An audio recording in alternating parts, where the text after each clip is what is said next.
Assalamualaikum warahmatullahi wabarakatuh, sahabat semua. Jumpa lagi di channel yang informatif ini.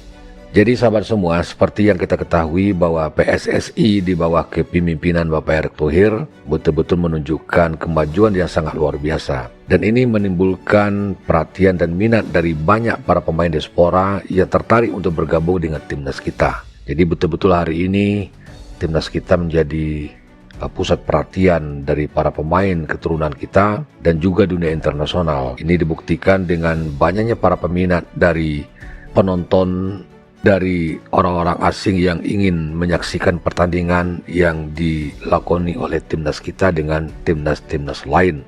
Juga termasuk meningkatnya siaran televisi di kancah sepak bola internasional. Seperti apa kira-kira dan bagaimana animo dan tingginya minat para pemain diaspora untuk bergabung dengan timnas kita? Sama-sama kita saksikan videonya berikut ini. Dan video ini berasal dari channelnya Goalsport Extra N News. Silakan dikunjungi channelnya, ditonton videonya, dan jangan lupa di subscribe. Langsung saja kita saksikan dan kita simak videonya berikut ini. He has some tactics that we need to follow, or what he believes that can help us get a good result. But there's also some freedom on the field. But he does have discipline, of course, but I think it's also very important outside of the football field.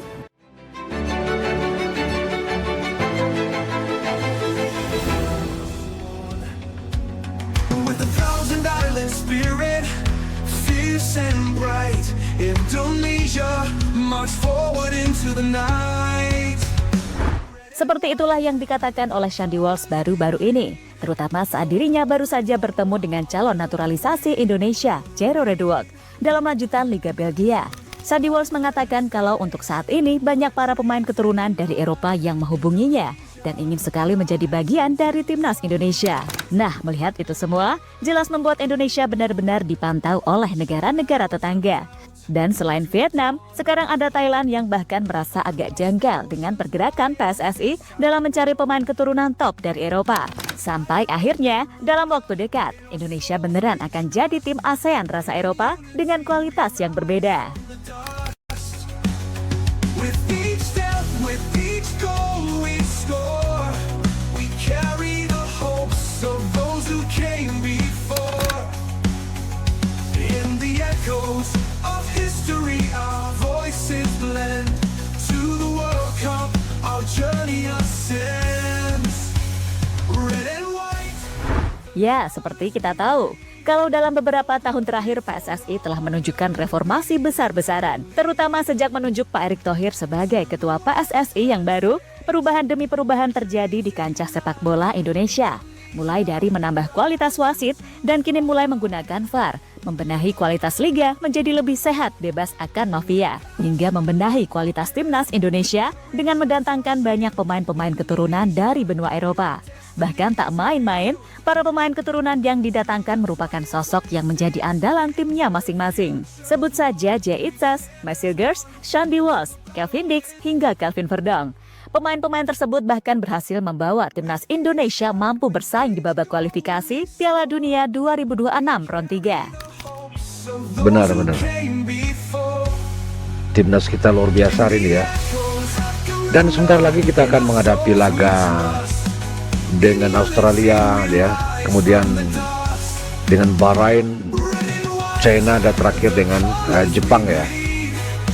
Kita doakanlah timnas kita bisa mendapatkan poin ya. Ya, berkaca dari situasi yang ada, maka skuad Garuda yang seperti ini seharusnya Indonesia bisa mengatasi Vietnam. Gak cuma itu, Thailand yang selama ini dikenal sebagai Raja ASEAN mengakui jika kedepannya Indonesia akan benar-benar jadi tim terkuat di ASEAN dari segala sisi. Bahkan dengan melihat gambaran skuad yang dipanggil Coach Shin, Thailand sendiri kini beneran menganggap Indonesia adalah rival utama.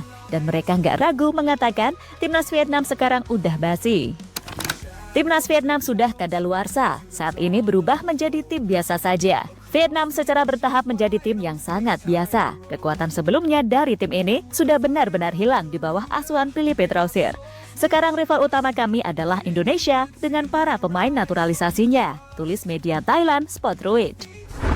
Lebih lanjut, Thailand sendiri mengakui kalau dengan skuad yang ada, Indonesia sudah bukan saatnya lagi berbicara di level ASEAN, bahkan ada baiknya Indonesia diminta bergabung dengan zona lainnya agar mendapat lawan yang seimbang. Meski begitu, ini masih awal. Dan kendati di atas kertas Indonesia ini skuadnya mentereng, namun bukan jaminan kalau Indonesia akan semudah itu melibas lawan-lawannya. Di sisi lain, Vietnam pun makin pusing melihat perkembangan pesat yang ditunjukkan oleh timnas Indonesia dalam beberapa tahun terakhir. Bahkan baru-baru ini, tim senior Vietnam susah payah ketika hadapi timnas U22 Indonesia di ajang Piala AFF 2024. Apalagi menghadapi tim senior. Duh, makin pusing deh. Apalagi dalam waktu dekat ini atau tepatnya sebelum babak round 3 kembali dimainkan pada bulan Maret mendatang, PSSI berencana akan menambah setidaknya 3 hingga 4 pemain lagi. Dan pemain-pemain itu jelas bukan kaleng-kaleng.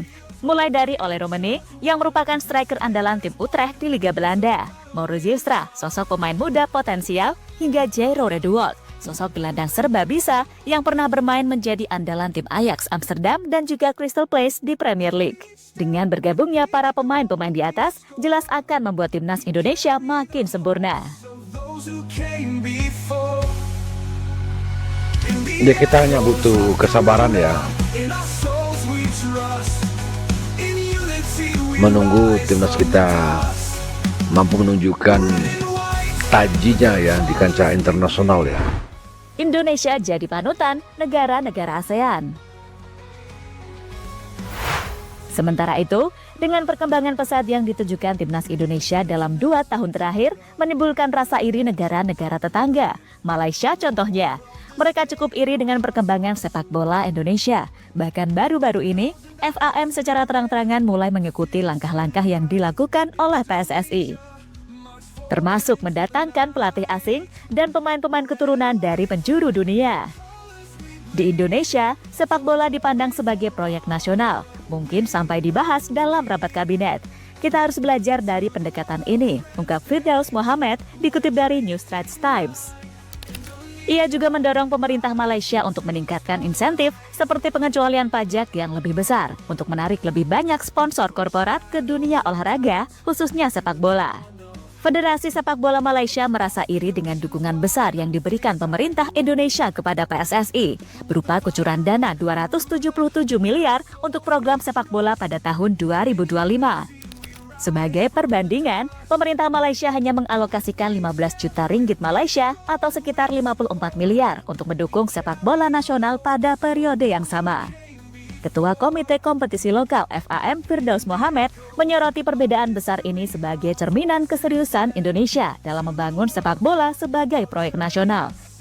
Firdaus menegaskan bahwa pendanaan memadai merupakan elemen penting dalam mendorong kesuksesan sebuah tim nasional. Setiap negara yang ingin sukses harus terlebih dahulu memperhatikan sisi keuangan. 15 juta ringgit Malaysia, meski naik dari sebelumnya 10 juta ringgit Malaysia, tetap tidak cukup. Sepak bola harus dipandang seperti bisnis, kata Firdaus dikutip dari New Straits Times.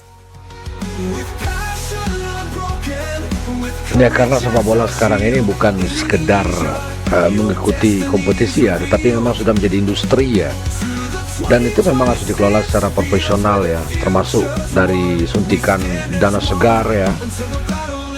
Karena untuk melakukan revolusi itu tidak cukup dengan dana yang kecil ya. Sejarah tim ASEAN pertama main di Pildun.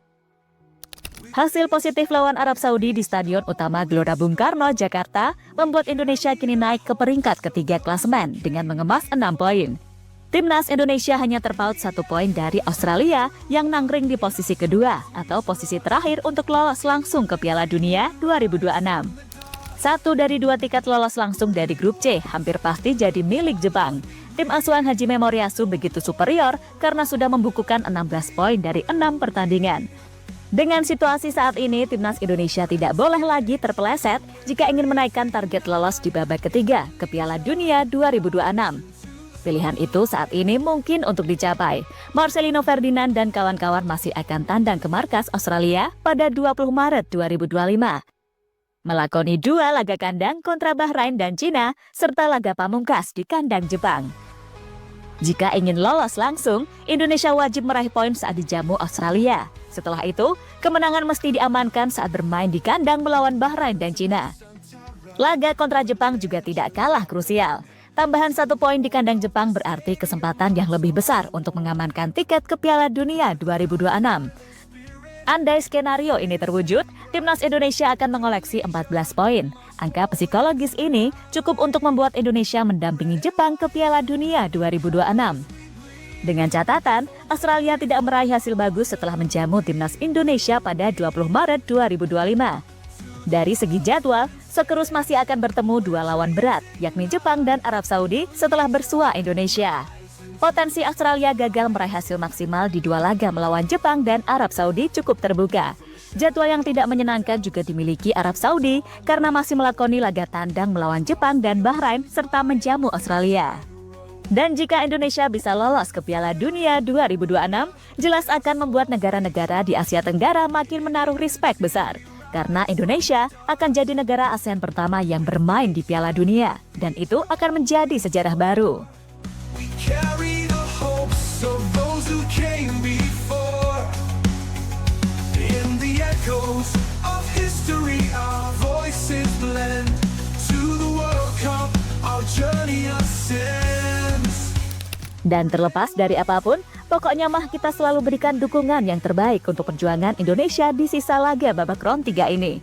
Dan Ya, semoga pasti saja ya. dengan bergabungnya pemain-pemain baru seperti Ole Romani dan Jairo Redwall pada tahun depan akan membuat timnas makin solid lagi dan mampu menyapu bersih di sisa laga babak round 3 ini.